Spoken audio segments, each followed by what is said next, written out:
మానవ జీవితమే ఒక మహాభారతం, అది మంచి చెడుల రెంటి నడుమ నిత్య ఘర్షణం. మనం అనుకుంటే అయ్యే పరిష్కారాలు కావు ఇవి. వదిలేయి, చేసేదేదో చేయి, తెవలేదు వదిలే, ఇంకా ఆలోచించుకో. అసలు పని చేయడం విషయానికి సమయం కేటాయించాలి కానీ ఆలోచించడానికి కేటాయించద్దండి. ఆ ఆలోచన ఎందుకు చేయాలని తత్వ విచారం కోసం నేనెవరు దానికి కేటాయించండి. దురదృష్టవశాత్తు దానికి మనం ఎవరం కేటాయించు. ఈ పిల్లలు, భార్య, భర్త, ఈ బంధువులు, వీళ్ళ ప్రేమలు, వీళ్ళ ద్వేషాలు, వీళ్ళ అభివృద్ధి, వీళ్ళ నాశనం, దీని గురించే ఎంతసేపు వాళ్ళు మన ఏమన్నారు, మనం వాళ్ళని ఏమన్నాం. ఎలక మీద పిల్లి మీద ఎలక. ఇవన్నీ ఆలోచిస్తూ సమయం వృధా చేసుకుంటాం. ఇవన్నీ ఆలోచించే బదులు నమశివాయ నమశివాయ నమశివాయ అని ఎవరు మనల్ని ఏమన్నా అందరి మనసుల సంగతి ఆయన చూసుకుంటాడు. మా వాడు జోలికి రావడానికి నువ్వెవడు రాని. అదే భగవద్దత్తుడు అంటే. అలాగా ఒక్కసారి వేసి పారేసి మొత్తం సైన్యాన్ని ఠారెత్తించేసరికి అప్పుడు గాంధార యోధులు 500 మంది వచ్చారు.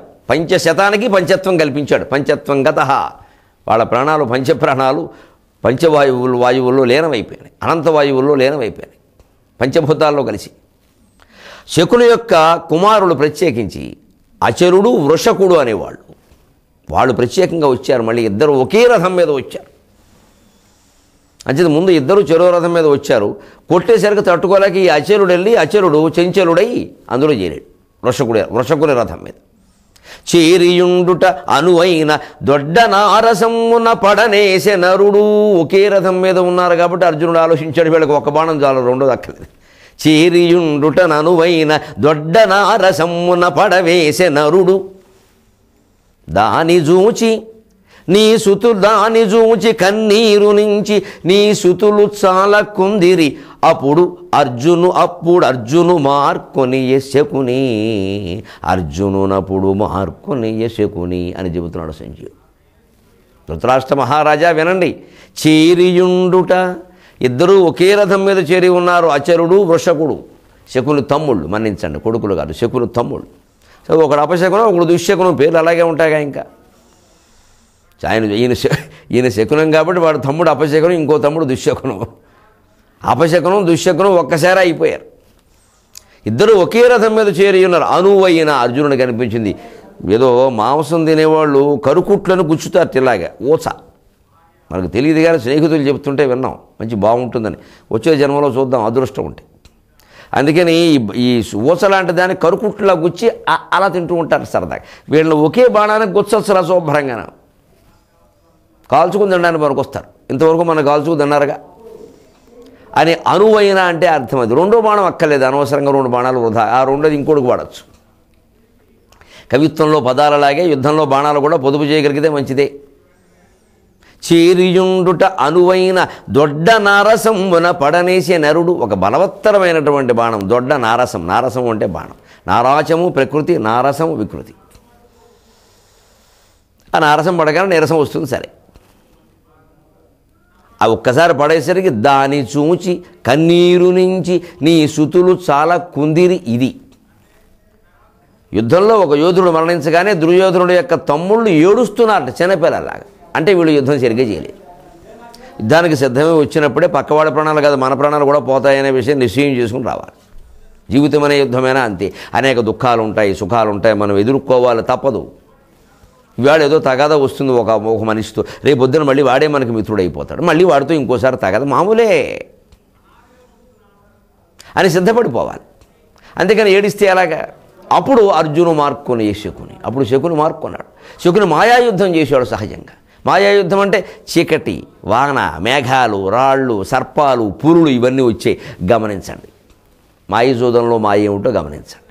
మాయజోదం అంటారు, మాయ ఏమిటో చెప్పరు. నిజమే, ఆ విషయంలో అనుమానం వస్తుంది. ఏమిటి మాయ?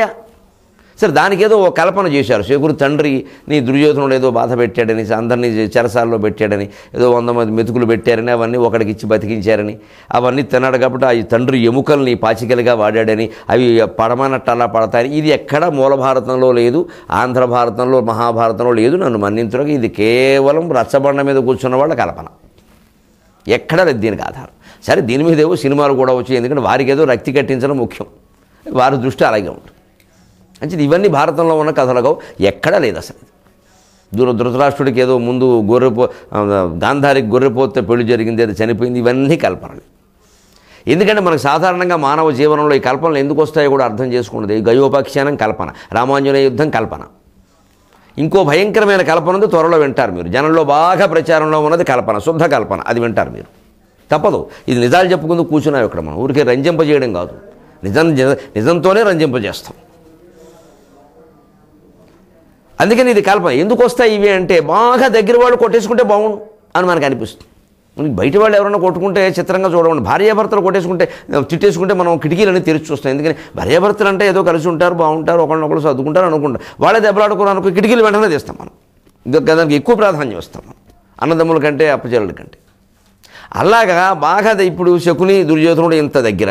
అసలు శకుని ఇలా చెప్పడానికి వేరే కారణం ఒకటి ఉండుంటే, అసలు వీళ్ళ మీద కక్ష కోసమే చెప్పుంటే ఎలాగా. కానీ ఎలా పరిశీలించినా శకుని అంత కక్షగా ఎక్కడ మాట్లాడలేదు. చాలా మంచి విషయాలు కూడా చెప్పాడు అతను. వినకపోతే ఏం చేస్తాడు? ఎలాగూ పరాయి మేనలుడు కంటే సొంత మేనలుడు మంచివాడే కూడా సొంత మేనలను సమర్థించాడు తప్ప.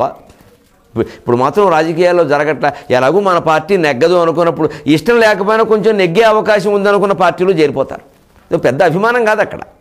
ఏదో రాజకీయ జీవితం నాశనం చేసుకుంటామా? ఎలాగో మన పార్టీ నెగ్గదు, అటు నెగ్గదు ఇటు నెగ్గదు అని చెప్పి పోనీ ఒక మొక్క పార్టీలు ఉంటాయి. ఇప్పుడు అన్ని వచ్చేవన్నీ మొక్క పార్టీలే. ఇంకా అప్పుడు ఆ మొక్క పార్టీలో మనకి ఇష్టమో లేకపోయినా ముక్కుతూ మూలుగుతూ మొక్క పార్టీలో చేరితే ఏదో శాసనసభ్యుడు అవుతాయేమో అని ఆలోచించట్లా చాలామంది.